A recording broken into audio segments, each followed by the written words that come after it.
Hey everyone, and welcome back to the channel. In this video, I'll show you how to book Universal Studios Singapore tickets. So let's get started. So first of all, you go on their website right there. And after that, you have to check for the tickets that you want. So let's say we want the basic one. You're going to press on here. And after that, it's going to give you all these selections and the date. So you better select the date that you want. And after that, you have here the packages and the tickets. And also, it's giving you the amount of like the preference that you'll take. And after that, you scroll down and you gotta press on next. And in here, it's showing you how many guests are you guys. So basically, if you have a child, you're gonna select that. If you have an adult with you, you're gonna select that. If you're going with a friend or with a family, it's all up to you.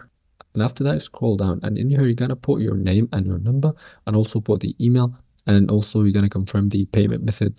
And down here, you have the payment method, and basically you gotta put your credit or debit card in here. And after that, you gotta press on confirm payment, and everything will be confirmed, and you'll receive a message through your email and also through your phone number.